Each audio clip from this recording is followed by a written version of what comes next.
আমার বোন পূজা আমার কক্ষে ঢুকলো। আমি বললাম, কি হলো পূজা, তুমি এই সময় আমার কক্ষে কেন আসলি, কিছু ব্যাপার কি আছে? সে বলল, ভিকি দাদা, আমাকে তোমার সাথে কিছু জরুরি কথা বলতে হবে। আমি বললাম, হ্যাঁ বলো, কি কথা? পূজা আমার কাছে বসে পড়ল। আজ পূজার মনটা কিছু ভালো লাগছিল না।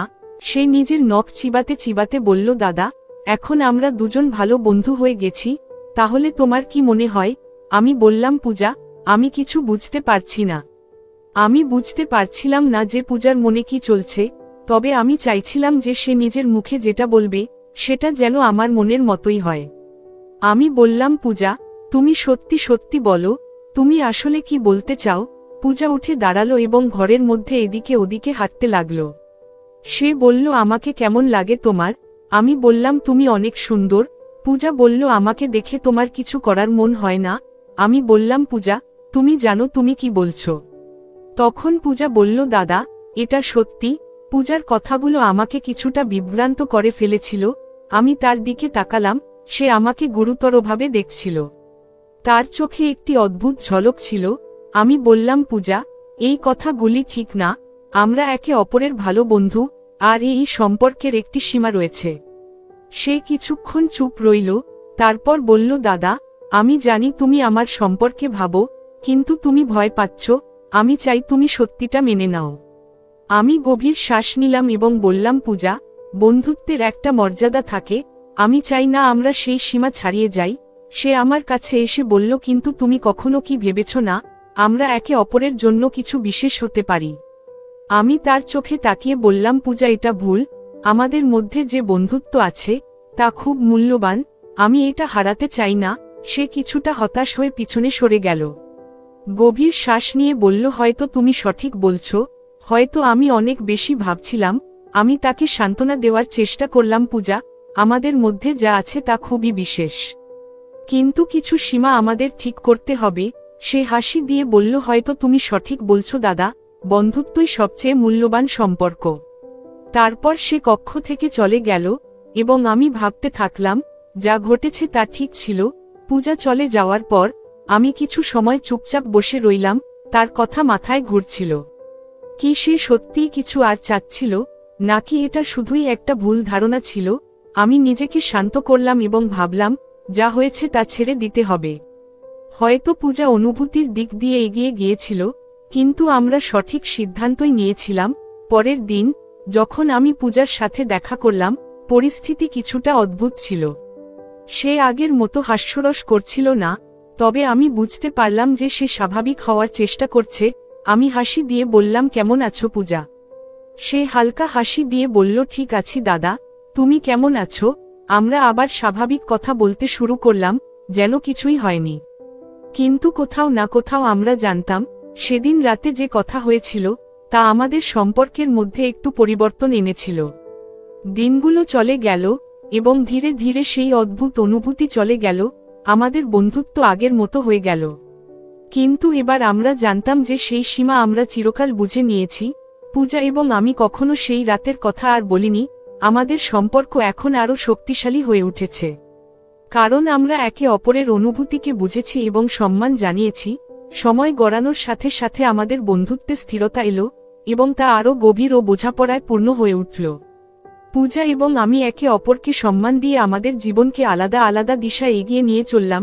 একদিন যখন আমরা দুজন একটি ক্যাফেতে বসেছিলাম, পূজা হাসতে হাসতে বলল, দাদা, কখনো কি সেই রাতটা মনে পড়ে? আমি হাসি দিয়ে উত্তর দিলাম, সত্যি বললে হ্যাঁ, কিন্তু এখন সেটা শুধুই একটি স্মৃতি হয়ে গেছে। একটি এমন মুহূর্ত এলো যেখানে আমরা দুজনেই আমাদের বন্ধুত্ব আরও শক্তিশালী করেছি। পূজা মাথা নেড়ে বলল, আমাকে খুশি লাগছে যে আমরা সঠিক সিদ্ধান্ত নিয়েছি।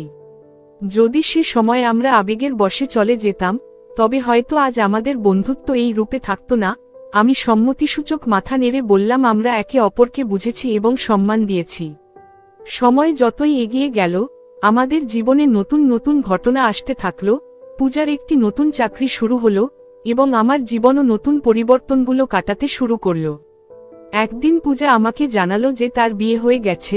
তার চোখে খুশি এবং একটু ভয়ও ছিল। দাদা, আমি নতুন জীবনের শুরু করতে যাচ্ছি। আমি হাসতে হাসতে বললাম, এটা তো খুব ভালো খবর পূজা, আমি তোমার জন্য অনেক খুশি। সে আমার কাছে এসে বসে বলল, তুমি সবসময় আমার সবচেয়ে ভালো বন্ধু থাকবে দাদা। তুমি আমাকে সবসময় সঠিক পথ দেখিয়েছ, আর আজও তোমার কাছ থেকে পরামর্শ নেওয়া আমার কাছে বিশেষ। বিয়ের দিন আমি সেখানে ছিলাম, পূজাকে অত্যন্ত সুন্দর লাগছিল। সে দূর থেকে আমাকে দেখে হাসল। আমাদের চোখে সেই পুরনো বন্ধুত্বের চোখমক ছিল, যেখানে ছিল বিশ্বাস, বোঝাপড়া এবং সম্মান। সময় হয়তো আমাদেরকে আলাদা আলাদা পথে নিয়ে গিয়েছিল, তবে আমাদের বন্ধুত্ব সবসময় টিকে ছিল। এটি ছিল এমন একটি বন্ধন যা সময় বা পরিস্থিতি পরিবর্তন করতে পারেনি। আমাদের গল্প একটি উদাহরণ হয়ে উঠেছিল, যেখানে ছিল না কোনো আফসোস, না কোনো তিক্ততা, শুধু একে অপরের অনুভূতিগুলোর সম্মান। পূজা বিয়ের পর জীবন আবার তার স্বাভাবিক গতিতে চলতে শুরু করল। আমি আমার ক্যারিয়ার এবং নতুন দায়িত্বে ব্যস্ত হয়ে গেলাম। আমরা দুজনেই নিজেদের নিজস্ব পৃথিবীতে পুরোপুরি ব্যস্ত হয়ে পড়েছিলাম, তবে মাঝে মাঝে আমাদের কথা হতো। একবার অনেক দিন পর পূজা আমাকে ফোন করল। তার কণ্ঠে সেই পুরনো বন্ধুত্বের উষ্ণতা ছিল। সে বলল, অনেক দিন হলো তোমার সাথে দেখা হয়নি, তুমি কি এই সপ্তাহে ফ্রি হবে? আমাদের এক কাপ কফি খেতে হবে। আমি কোনো দ্বিধা না করে সম্মত হলাম, কারণ এত পুরনো বন্ধুত্বকে আবার নতুন করে অনুভব করার সুযোগ পাওয়া ছিল বিশেষ। যখন আমরা মিললাম, তখন সবকিছু ঠিক আগের মতো ছিল। মনে হচ্ছিল কিছুই বদলায়নি। পূজার চোখে সেই পুরনো ঝলক ছিল এবং তার হাসিতে সেই আগের মতো ম্যাজিক ছিল। সে বলল, তুমি জানো দাদা, যখনই আমি তোমার সাথে দেখা করি, মনে হয় যেন পুরনো দিনগুলোর মধ্যে ফিরে গেছি। তোমার সাথে কাটানো সময় আমার জীবনের সবচেয়ে সুন্দর সময়। আমি হেসে বললাম, আর এখন তোমার জীবন কেমন চলছে? বিয়ের পর কেমন আছো? সে হাসল এবং বলল, সব কিছু ভালো আছে, কিন্তু কখনো কখনো পুরনো দিনের খুব মনে পড়ে। সেই সময়টার চিন্তা আলাদা ছিল, দায়িত্বও কম ছিল, আর আমাদের বন্ধুত্ব ছিল সবচেয়ে গুরুত্বপূর্ণ। আমি তার কথায় সম্মতি জানালাম। সত্যি সেই দিনগুলো বিশেষ ছিল। কিন্তু দেখো, আমরা দুজনেই জীবনে কত দূর এগিয়ে এসেছি। পূজা গভীর শ্বাস নিয়ে বলল, হ্যাঁ, তবে আমাদের মাঝে যা ছিল তা কখনো বদলাবে না, আমাদের জীবন যতই পরিবর্তিত হোক। আমি জানি আমাদের বন্ধুত্ব সবসময় আগের মতো থাকবে। সে সঠিক বলছিল। আমরা যদিও আলাদা আলাদা পথ বেছে নিয়েছিলাম, তবে আমাদের বন্ধুত্বের ভিত্তি এতটাই শক্ত ছিল যে তা সময় বা দূরত্বের কারণে কখনো ঝুলে পড়েনি। আমরা ঘন্টার পর ঘন্টা কথা বললাম, পুরনো স্মৃতিগুলি মনে করলাম, এবং আবার ফিরে গেলাম সেই দিনগুলোর মধ্যে যখন শুধুমাত্র আমরা দুজন এবং আমাদের অসাধারণ বন্ধুত্ব ছিল। যখন আমরা বিদায় নিচ্ছিলাম, পূজা বলল, দাদা, তোমার মতো বন্ধু পাওয়া কঠিন। আমি খুশি যে তুমি আমার পাশে আছো। আমি হাসতে হাসতে বললাম, আমি সবসময় থাকব। আমাদের বন্ধুত্ব সময়ের পরেও আছে। সে হেসে বলল, তুমি ঠিক বলেছ, কিছু সম্পর্ক এমন হয় যেগুলো সময় এবং পরিস্থিতির ঊর্ধ্বে থাকে। এরপর আমরা আমাদের নিজ নিজ দুনিয়াতে ফিরে গেলাম, কিন্তু আমাদের বন্ধুত্ব এখন আরও গভীর এবং শক্তিশালী হয়ে উঠেছিল। সময় চলে গেল, কিন্তু আমাদের বন্ধুত্বের গল্প কখনো শেষ হয়নি। এটি একটি এমন বই হয়ে উঠেছিল যা বারবার পড়া যেতে পারে এবং প্রতিবার নতুন মানে বেরিয়ে আসত। সময়ের সাথে সাথে আমাদের জীবন নিজেদের পথে চলতে থাকে। পূজা তার পরিবারে ব্যস্ত হয়ে পড়ল, আর আমি আমার ক্যারিয়ার এবং ব্যক্তিগত জীবনে ডুবে গেলাম। কিন্তু একটা জিনিস কখনো বদলালো না, তা হলো আমাদের বন্ধুত্ব। কয়েক বছর পরে একদিন হঠাৎ করে পূজা আমাকে ফোন করল। তার কণ্ঠে কিছুটা উদ্বেগ ছিল। সে বলল, দাদা, আমি তোমার সাথে আবার একবার দেখা করতে চাই। এটি কিছু বিশেষ বিষয়। আমি তার কণ্ঠে কিছুটা গম্ভীরতা শুনে দেরি না করে দেখা করার জন্য প্রস্তুত হলাম। পরের দিন আমরা একটি পুরানো পার্কে মিললাম, যেখানে আমরা কলেজের দিনগুলোতে অনেক সময় একসাথে কাটিয়েছিলাম। পূজা এখন কিছুটা আলাদা লাগছিল, তার মুখে কিছুটা ক্লান্তি ছিল। আমি তাকে জিজ্ঞাসা করলাম, সব ঠিক আছে পূজা? তুমি কিছুটা চিন্তিত দেখাচ্ছ। সে গভীর শ্বাস নিয়ে বলল, আমি সবসময় আমার সুখের কথা তোমার সাথে শেয়ার করতাম, কিন্তু আজ আমি একটি কঠিন পরিস্থিতির মধ্যে আছি। বিয়ের পর সবকিছু ভালো ছিল, কিন্তু এখন পরিস্থিতি বদলে গেছে। তার কথা শুনে আমি হতবাক হয়ে গেলাম। পূজা যে সবসময় ইতিবাচক এবং সুখী ছিল, আজ এত একটু মন মরা লাগছিল। আমি তাকে সাহস দিলাম, তুমি যা বলছো তা আমাকে শোনাও পূজা, আমি সবসময় তোমার পাশে আছি। সে বলল, আমি আমার সম্পর্কের মধ্যে একা অনুভব করছি।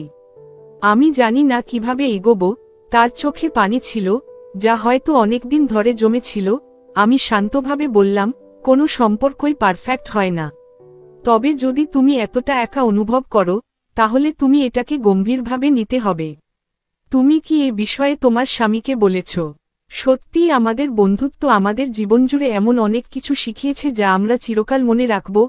এই ছিল আজকের গল্প।